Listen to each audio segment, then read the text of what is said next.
Hello, I'm from Tushef. In this video, I'm gonna show you a quick demo of AtomsOmniverse.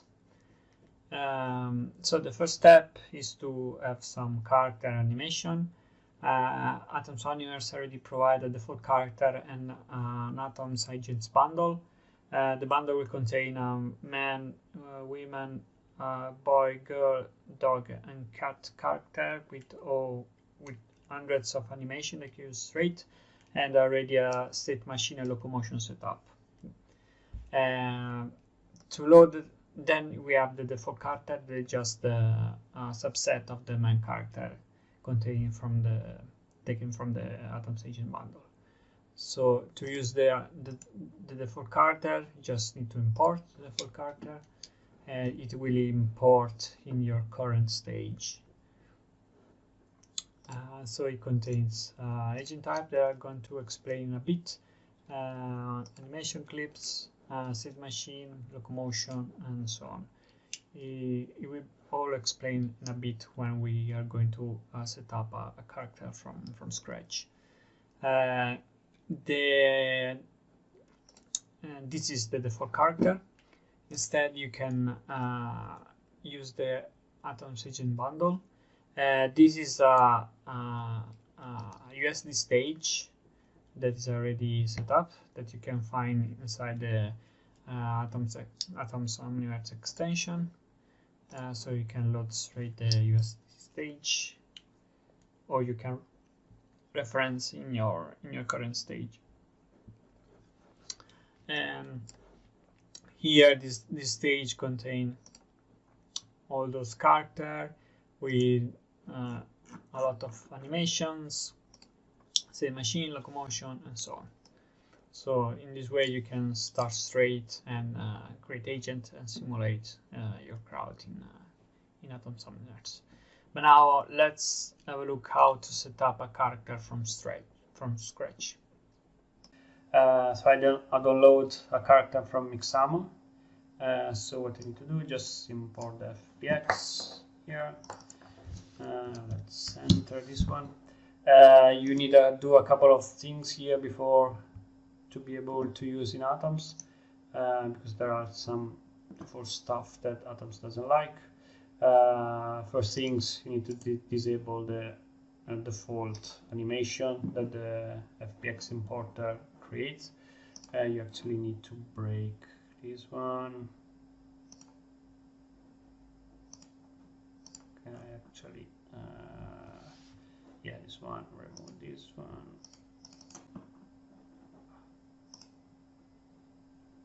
Okay. And yeah, the other things, we need to rename this one because Atoms doesn't like that you have the Xform primitive with the same name of one of the joints. So we need to rename this one. Unfortunately, we can't rename directly here, because if we try to rename, we got this one. So we need to flatten the stage. So let's flatten this one. Let's open.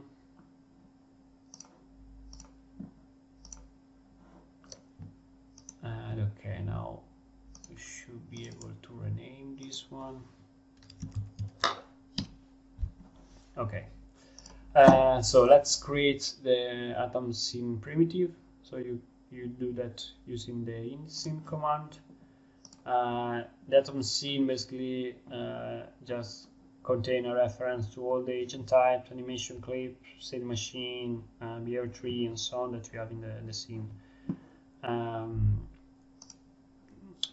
Here you can organize the assets in subfolder if you want.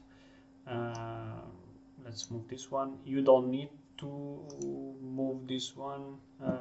You can also have the skeleton anywhere. It just, for me, is more easier. And then just go to the skeleton root primitive, and then go add here, and then add agent type. This one will add the Atoms agent type schema API to this primitive, and this way you have all the agent type properties that you usually have in the Atom suite in other software. If you go on our documentation page, you can find the agent type schema attribute here with all the explanation. So in this case, what we need to set, usually you need to set the facing direction, but it's already on that direction. And sorry, let me, okay. And then we need to tag the joints if you need the foot locking after a foot ground adaptation. We need to tag the pelvis first.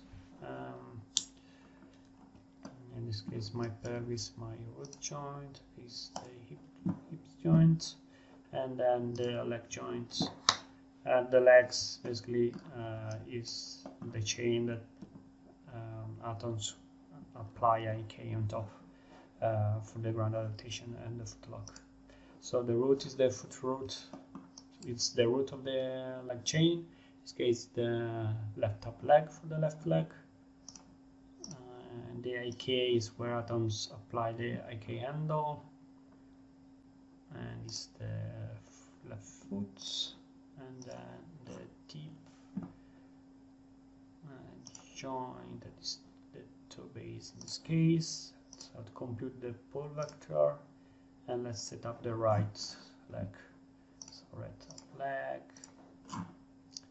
right foot, and right foot base. So toe base here, the auto. Now it's basically done. So we need to do is to register this one to Atoms. So you can press this one, or you can go to the Atoms crowd menu, scene, register scene. This one will register everything, register all the agent types, animation clips, and so on in the scene. Atoms need to register asset because it basically convert the USD asset here in the Atoms assets in memory, and that they are basically the format that Atoms needs to needs all the asset to be in that format. In that way, we can do the agent simulation. Okay, so now let's bring some animation. So let's select the agent type. Here I have some animation. Don't drag and drop, because if you do that, then you need to set some stuff manually. Instead, you can use the import clip command that will set up some stuff for you automatically. Okay, now we have our clip here. Let's add agent type. So it's just a simple walk. Let's go to the skeleton anim. So the command import the clip and then add a reference to the atom scene inside the animation clips relationship. Then it's add the Atoms animation schema API to the skeleton animation primitive, and here you have all the properties of the Atoms animation clip. So you have the loop range properties. So let's stop. So this one stop from 0 and stop at 66. And yeah, we don't have any extra frames, so we should use just one frame for the blend. You can find all the properties and their explanation on our documentation on our website. Back here, so what you need to do basically just set the loop range, set the compatible agent type, and if you have transition frames, in this case we don't have any since the clip is so short. No additive, no mirror. Yeah, the other things you need to set the foot down data if you want the foot lock during the simulation. So let's try to compute this one automatically. Let's put like 2 and compute. let's see. Sorry, let's register this one. Actually, let's register everything. And let's compute. Oh yeah, let's do the velocity. And yeah, let's increase this one.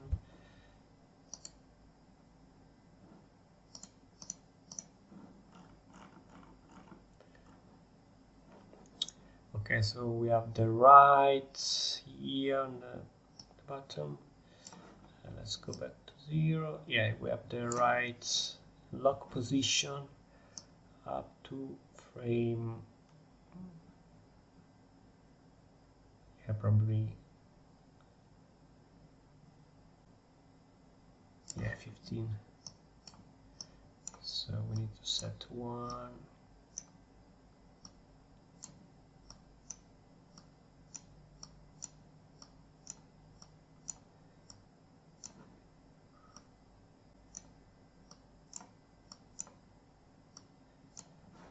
Okay, and then the right go down.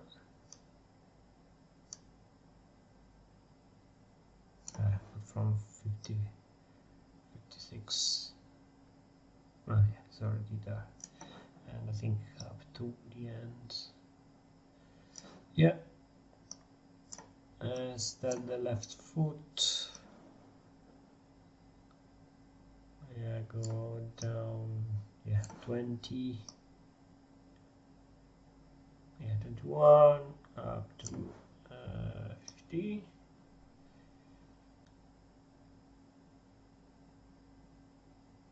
Yeah, 50 is fine. Okay, let's do this one. Okay, so we have the foot down data. We can register. Let's add another clip. Let's import an idle clip. Where is my idle here? Okay, let's do the same thing.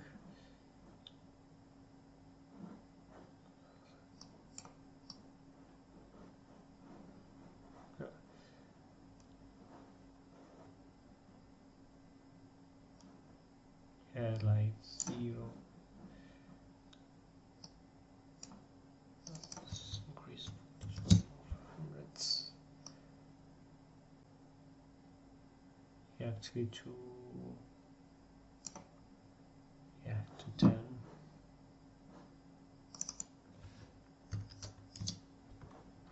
Okay. Yeah, direction. Sorry, this one is on the set direction, and I think also the other one. Yeah, it's the traveling direction of the clip. It's starting in both cases because I just following a static direction. Okay, let's go back to the idle. So we have the direction, the loop, transition frame. Let's put all frames so it's -1 there, and yeah. Sorry, let's set the compatible Egypt type. Where is here? Let's register this one and let's compute.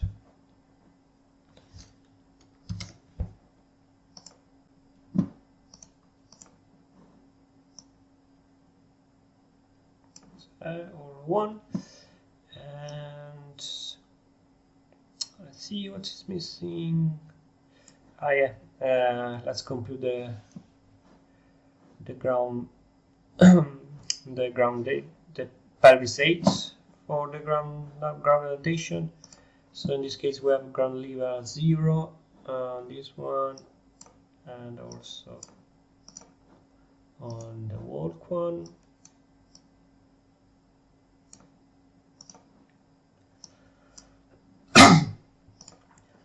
Okay, So we have the animation clips. Let's create a state machine now. Let's create a state machine asset.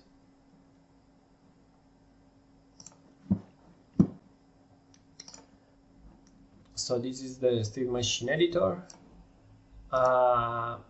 So you can create states, and on each state you can add multiple animation clip. You can drag and drop here the node, or you can select all the animation clips, drag and drop, and you have already the states with inside the animation, the anim state. Okay, if you want, you can add some transition between states. On each transition you can add clips if you have transition clips.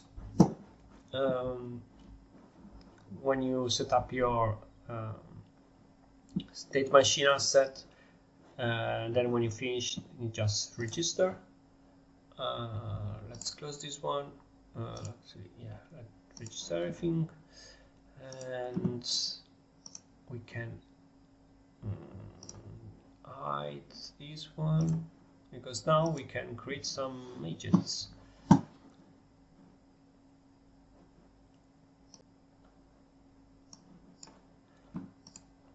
Okay, so let's create ground here.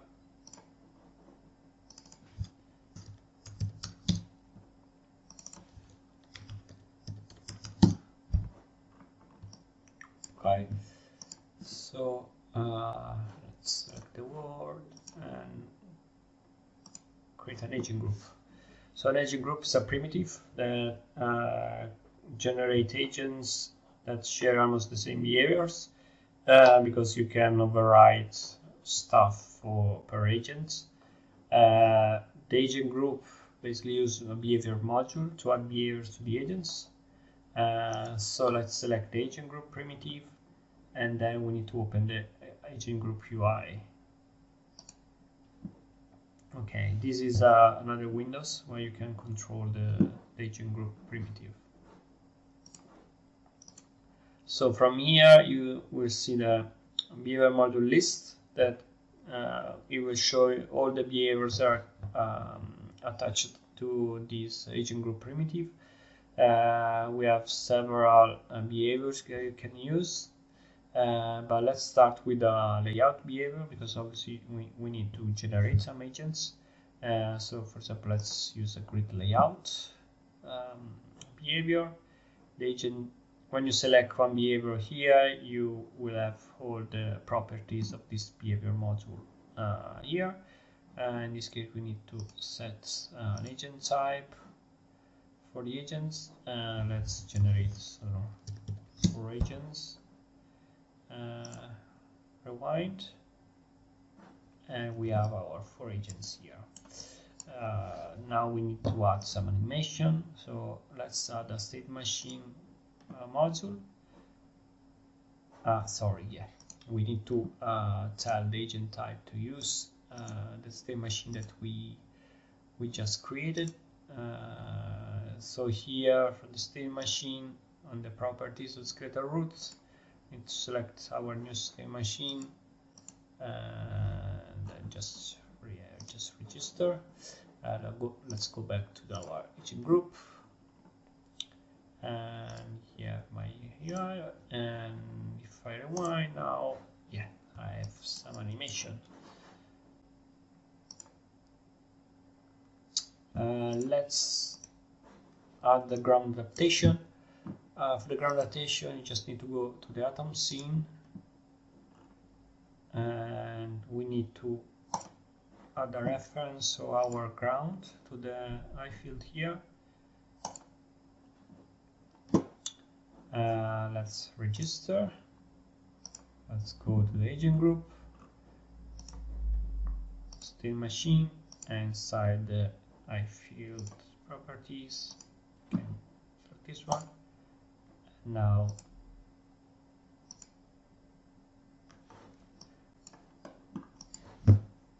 So let's see how you can set the properties per agents. So let's go back to the animation. So we have the 0 state for the work, and state 1 for the idle. This ID, you specify this ID when you build the state machine. So if I open the editor, is this number here that you can change from the property here of each state node. Let's go back to our agent group. And here, so when you see these icons, it means this one, it means that you can override the value per agent. So if you open this one and, for example, select I don't know, these two agents, and set this value to 1. Now those two agents are using this value. If I rewind, sorry, I need to set to 0, not to 1, because I have already to 1 here in the state. And now those agents are using that value. If you need to remove this one, you can just remove clear, and it will back to this value here. This other icon, you can basically activate the randomization value assignment. For example, in this way, randomly assign a value between these two. This one is the seed for this one, or you can add a list of value that an agent randomly pick. For example, here, and then you have expression that you can use as well. Just look at the documentation here for the agent group UI. So in this way you can override value per agent. Let's import our default character. Import here. You can import from the Atoms CRUD menu. So now we have also our man. So in this case, I have my man here. Let me register everything. And now the man character has a full state machine with also locomotion. Here you can see with also transition clips I can use. Okay, so let's hide this one. And here in the agent group, for example, if you want to randomize agent type, you can do that as well. For example, let's get here. Okay. And you can randomize agent type as well. Okay, so let me remove this one, and let me create a new agent group. Yeah, one important thing, especially if you are using the Atoms agents stage that you load from here, the stage contains really a lot of clips. If you leave the clips here alive, it will slow down quite a lot your scene. So I suggest when you import the Atoms agents and you register the scene with this command, then you can disable the animation clip. So if I deactivate this one, in this way the USD and Fabric doesn't compute the animation for those clips, because only Atoms need that. And now I have my agent group. Let me create quickly layout, man agents, and the state machine. Animation, state machine. Create a couple of agents.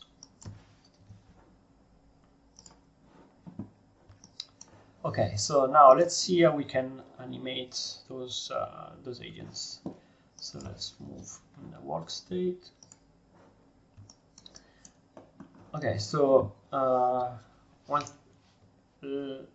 imagine we need to change the animation state on agents.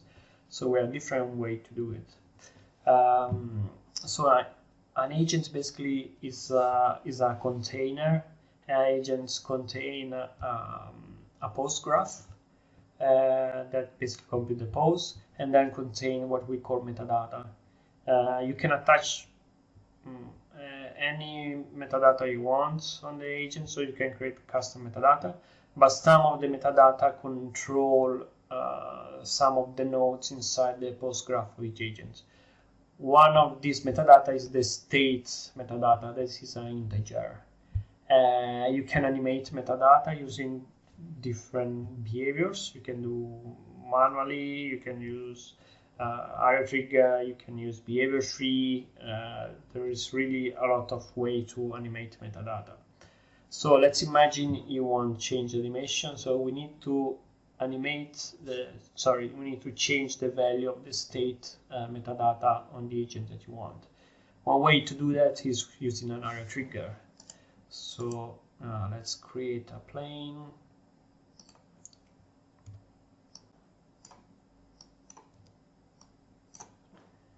Here, let's add an arrow trigger. Let's connect our new mesh.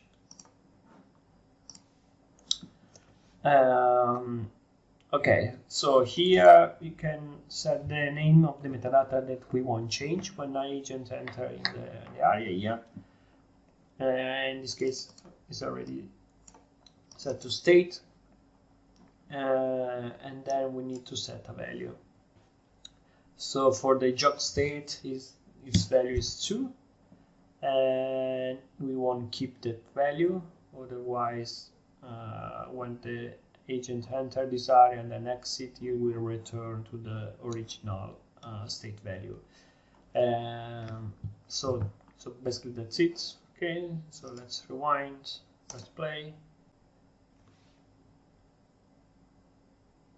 and this way you can animate. Obviously, you can add keyframes on the properties if you want to animate manually, and you can add also keyframe here. So you can add keyframe here. You can also add keyframe per agents in the override dialog. It's exactly the same workflow that you will find in MyIODini. So now we know how to change animation. Another thing is to drive the agents, so setting a specific direction on the agents. The direction is driven by another metadata that's called direction metadata, and you can control and change the direction using a lot of different behavior components. So you can use custom component, behavior tree, or there are here a lot of direction behavior. One, for example, is the follow curve. So we can create a new curve.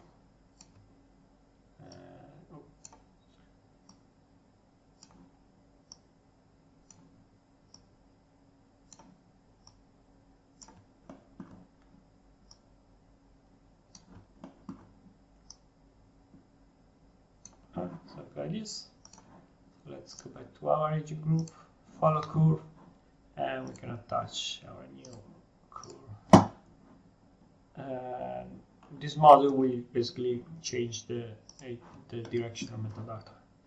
So if we now press play,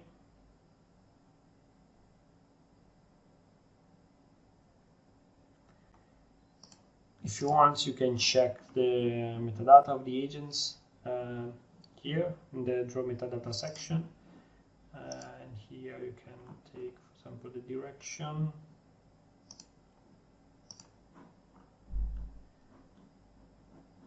And we can also this one as a text and this one as a line.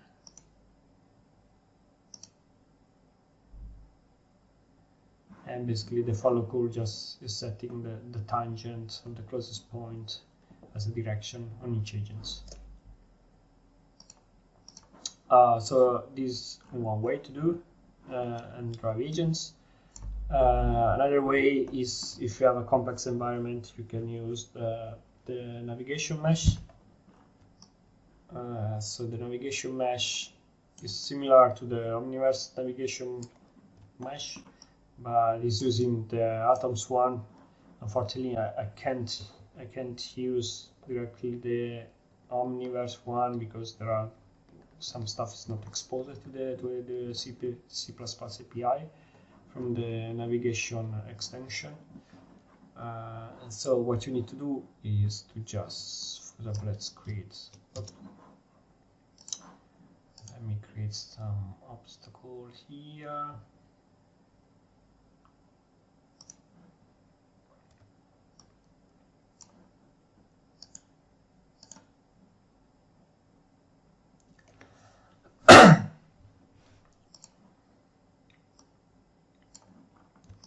Okay, let's hide these two, I don't need that. And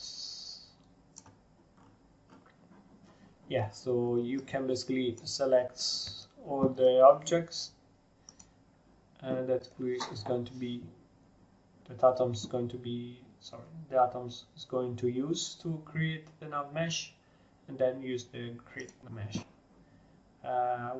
What Atoms does is basically create this Atoms primitive here, and this Atoms primitive just connect the meshes that you selected.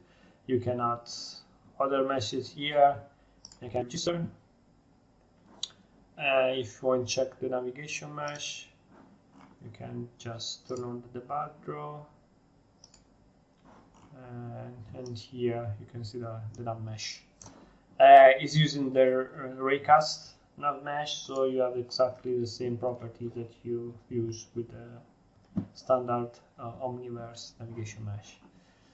Let me hide this one. Let's go back to our agent group.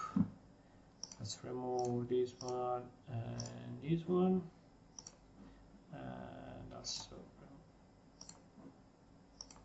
this one. So you can use the navigation mesh using the navigation behavior, or you can use also the behavior tree with the go to node. So we have the navigation, and here we need to select the nav mesh that we just created. And here you have a lot of properties.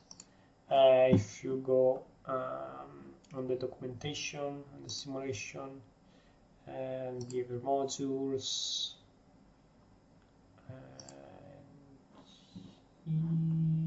sorry, not here, but on the main behavior module, navigation, and you have here with all the properties that you can use. So in this case, for example, let's set some random points. So we need to set the target, no, a random target point. Find another target. Sorry, find another target when the agent reach the current target point. This one is the radius for search for a new point. And yeah, let's click like this, and here display, and now basically we reach a point on the nav mesh. You can check what's going on if you turn on the debug. just pay attention because the draw is really slow because it's in Python, so it will just kill a bit your FPS. Here you can check what's going on with the navigation, for example. You see when it reach a point, then you try to find a new point.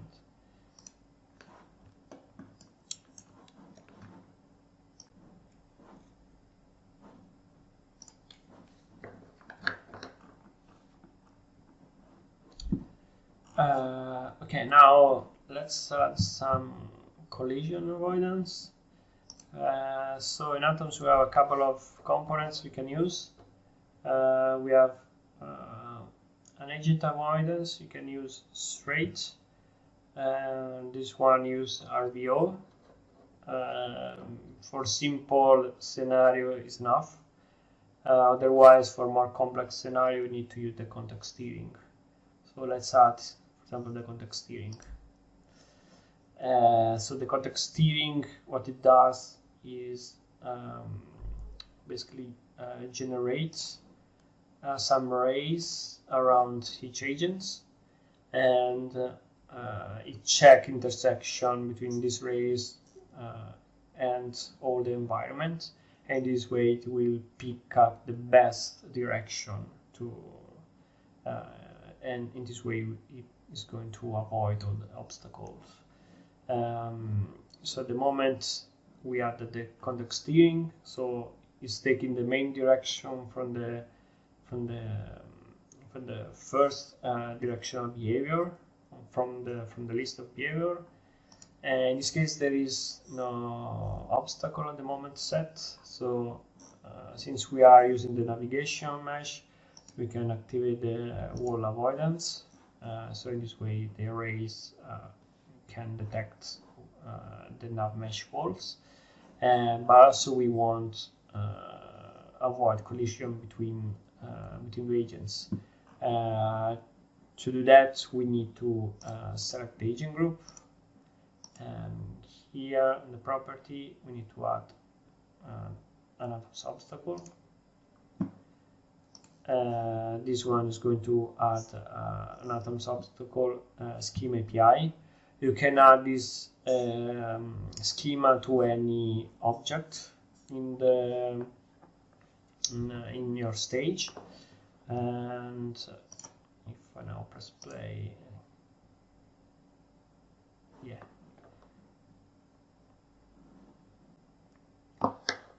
you see that now so each other. We need to tweak a bit the steering.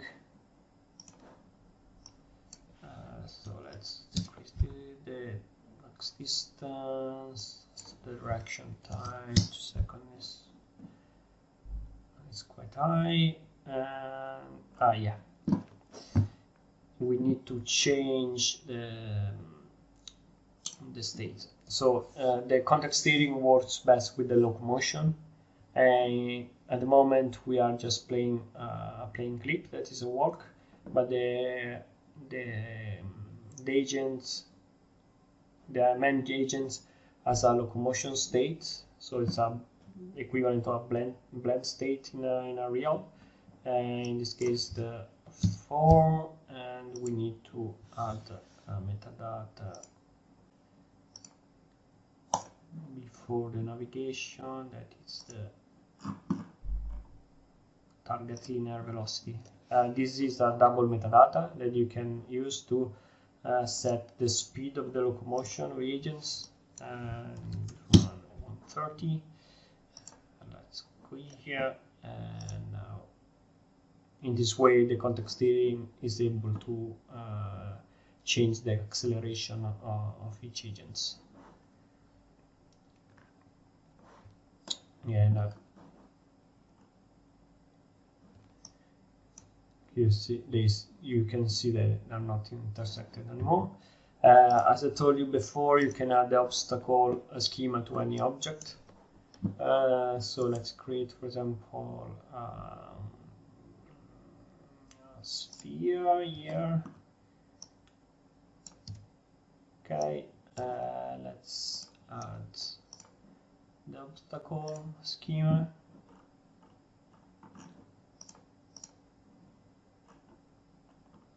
Where is my schema here?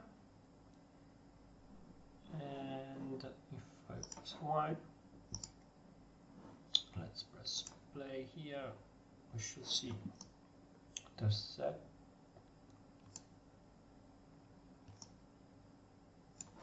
No, let's, sorry. No. Oh yeah, sorry, this one is a mesh. We need to a shape. Sphere here. Bigger, okay. And obstacle.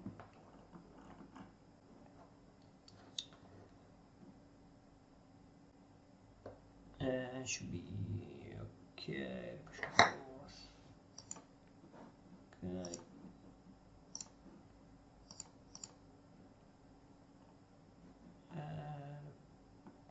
Okay, let's try.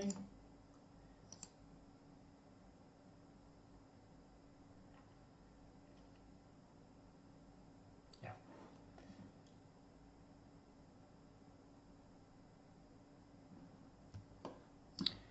So in this way, this sphere is not used to build enough mesh, but the agents are able to avoid it because it has a schema API. The schema API is supported by the shapes node, and shapes, and also the curve node.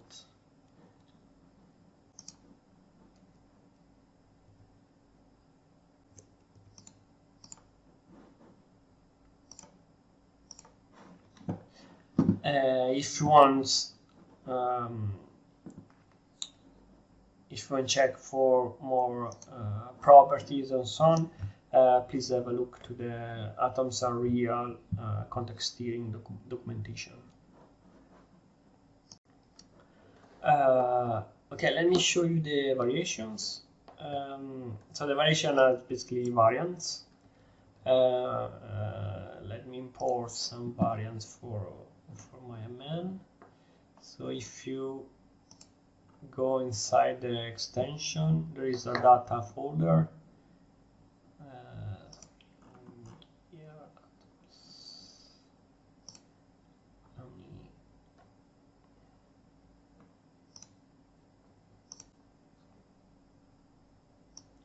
So if you go inside the Atoms crowd schema extension, Atoms crowd data, and there is the variation JSON that you usually can export from other DCC using Atoms crowd. This is just going to import some meshes and text for different variations.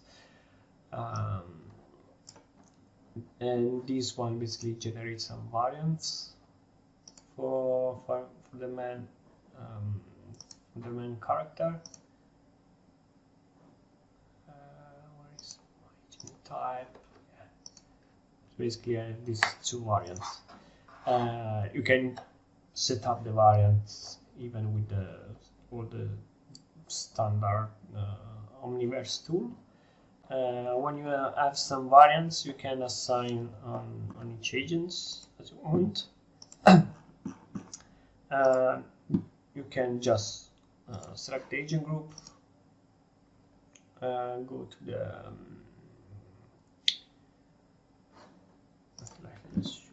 here.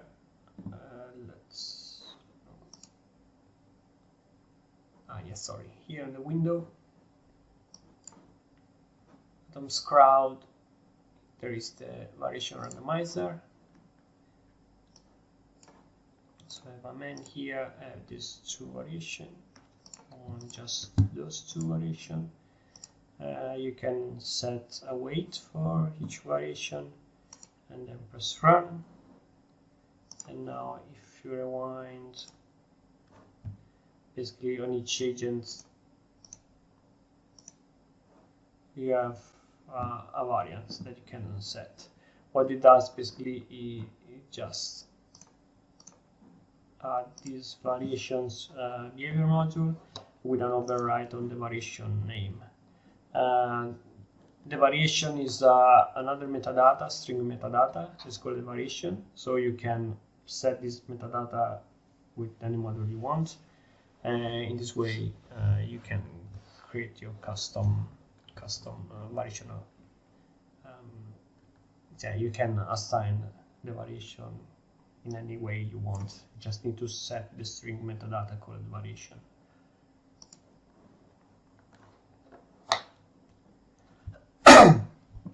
Okay, for the variation. So you can now create custom behaviors. There are different ways to do it.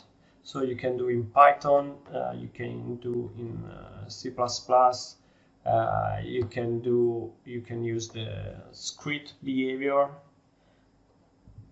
The script behavior use C++ that is compiled the script behavior use C++ as a script language. So here basically if you go to here you have the script where you have basically all the events of the methods, and you can basically add your code here, or otherwise you can create Python behavior module and open the editor. So here you can just write your custom behavior, and when you do that, basically you can then assign your behavior to the agent group. For example, here we can do on the agents created, can do a for agent in agents and agent of metadata.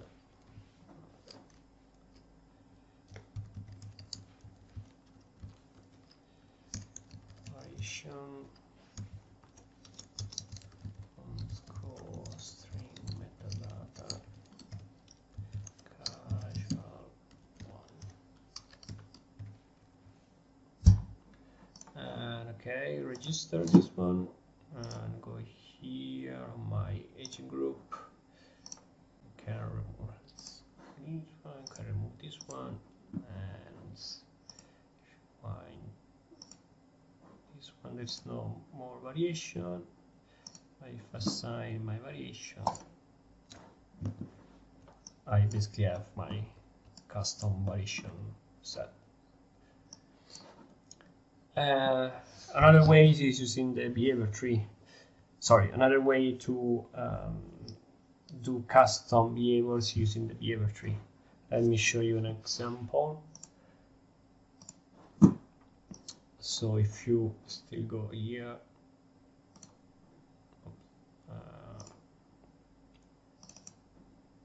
so here there are a couple of examples. Let's open this one.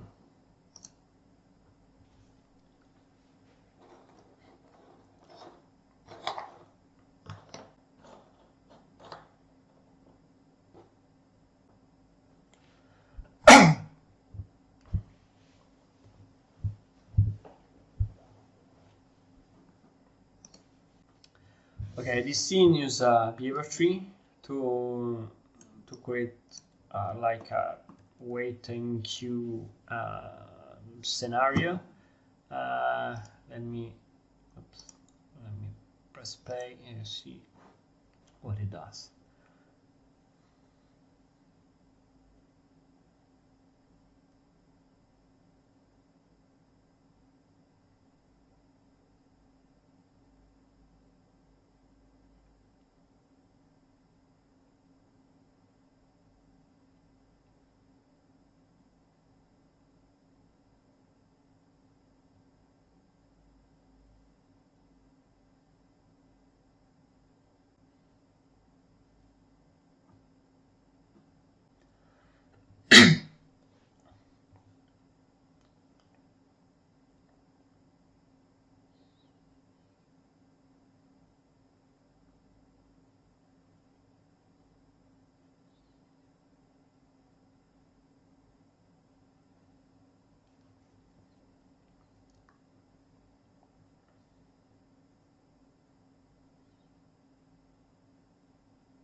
So let's have a look to the stuff. So there is a navigation mesh here that the agents use to navigate the environment, and then we have our agent group, and yeah, okay. So we have a grid layout, scene machine sets to the locomotion state because it's the agents use the context steering. Then we have the behavior tree. So the behavior tree use as input the area, so the plane here, and then there is the this curve here, and then there is this list of matrix that basically are 8 position, like 4 here and 4 position here. There are basically the seat position that an agent can use to find a free spot and sit there.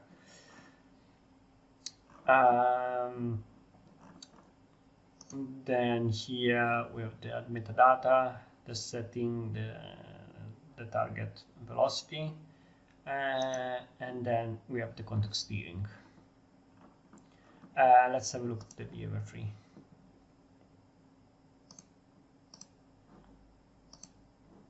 Let's open the editor.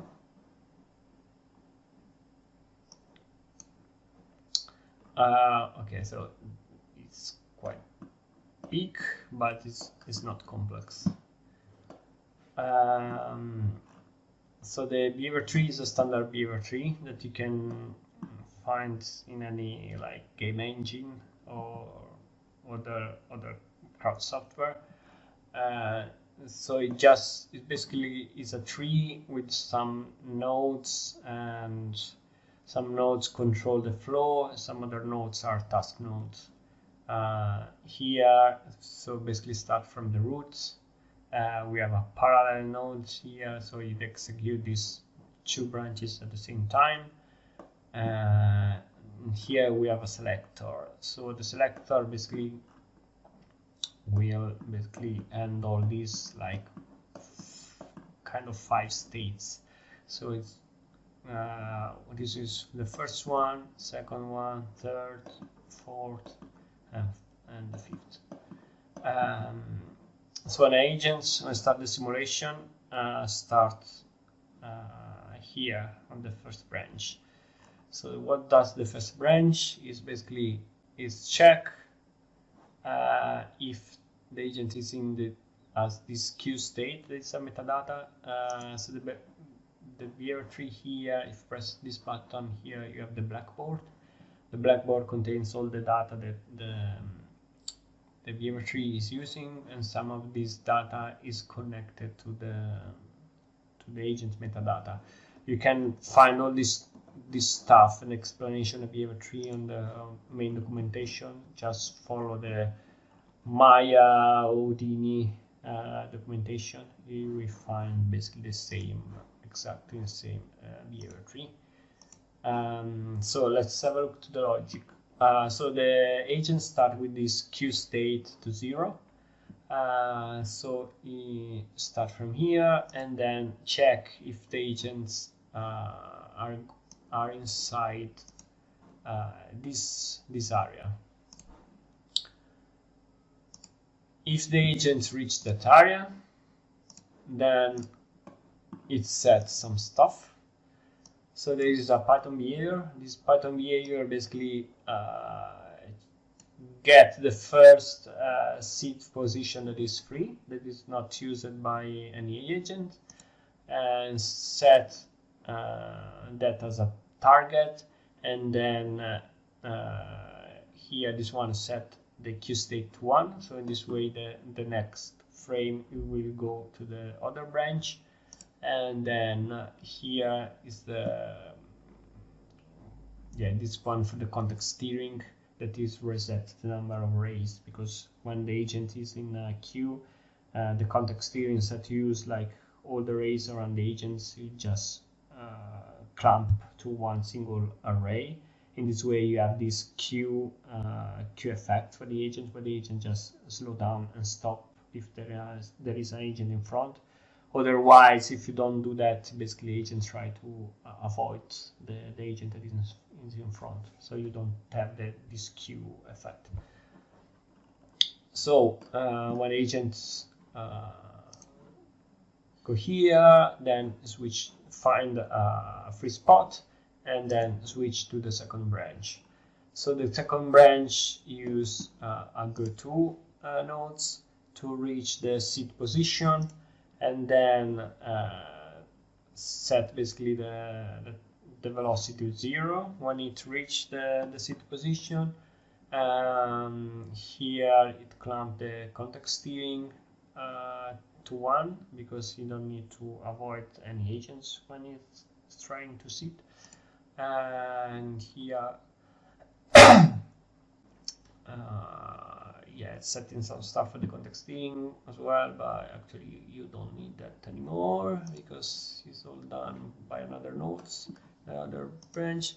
Here the agent rotates to match the seat direction, and is switched to the seat state because there is a seat state at the state machine, and it forces the transition to happen immediately. Otherwise, the state machine will wait a valid transition frame or the end of the end frame of the current clip that is playing, and then is set to the queue state to 2. In this way, the next frame it will execute the next branch in the behavior tree, and here basically it will wait until the agent is playing the seat animation clip before basically switch to the other branch.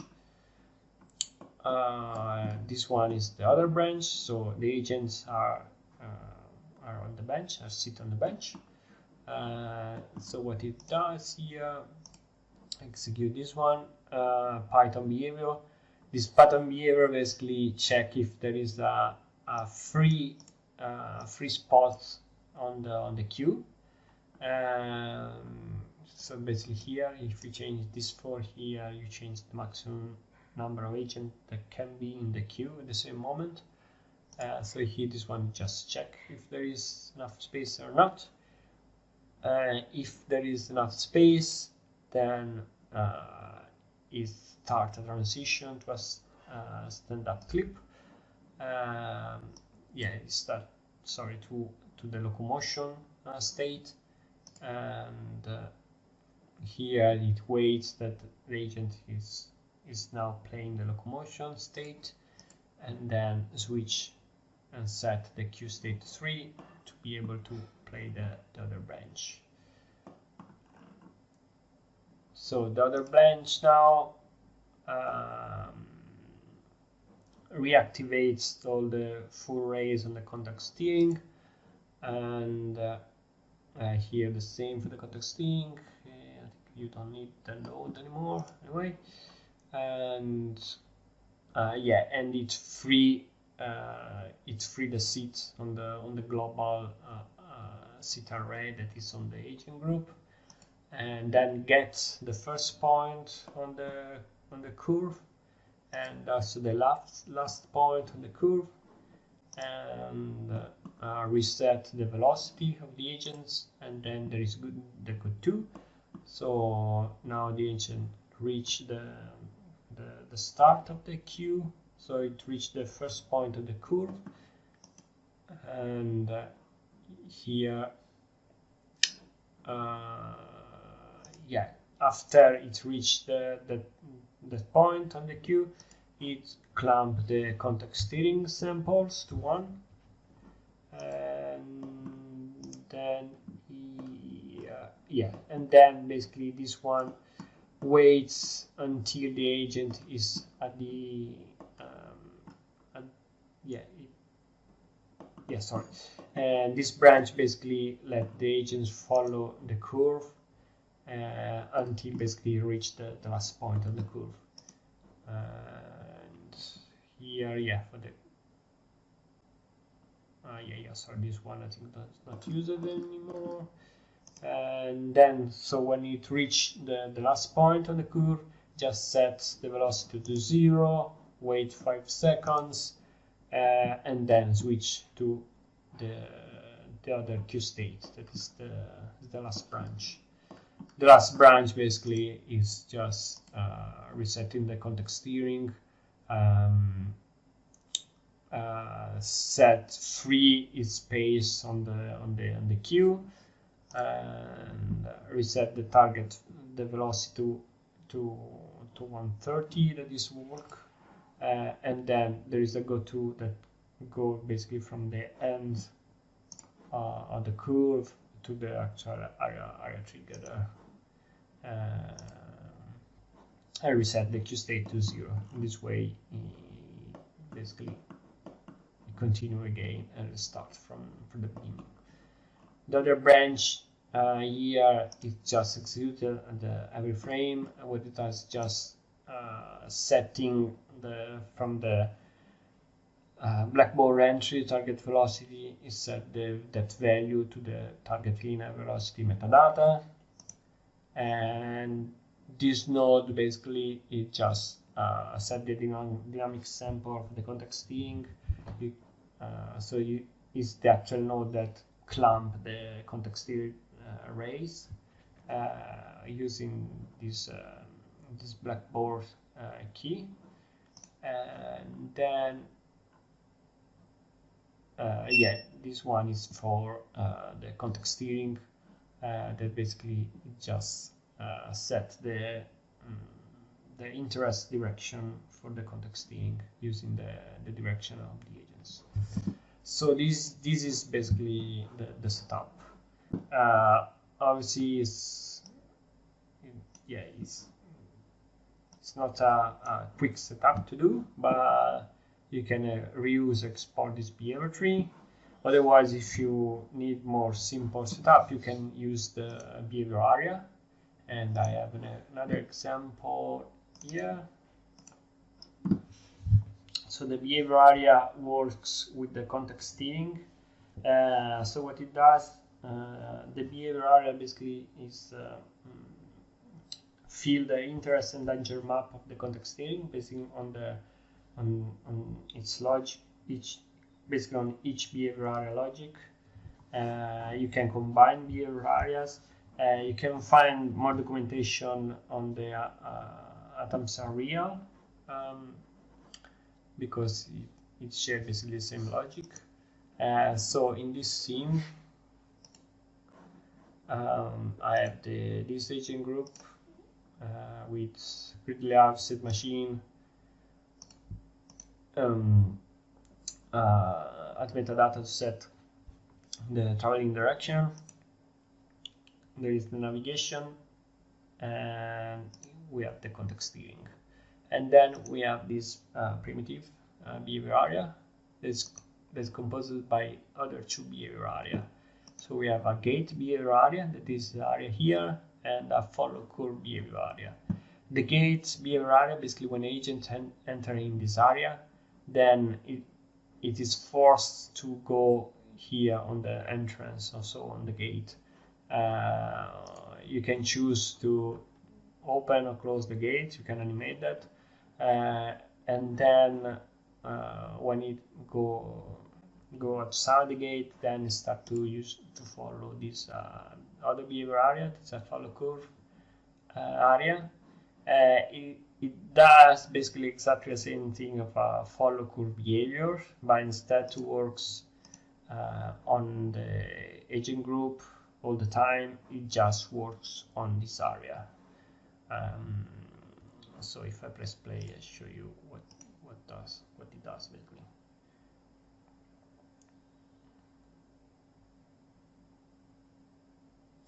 And this setup is a lot simpler, but obviously with the behavior tree, you can really create the behavior, more complex behavior.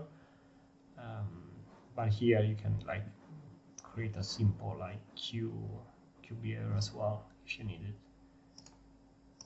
it. And last thing, there is the Atoms demo here.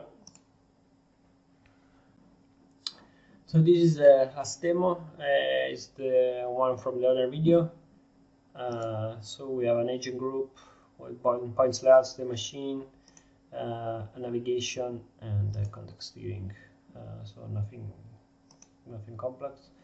Navigation just use a random target point. One important thing is when you open the scene, you need to activate the clips, because there are a lot of clips here, because I think it's using the Atoms agents. Just a second. So basically activate and then register everything. Now that it's all registered in memory, just deactivate this one. And now you are ready to go.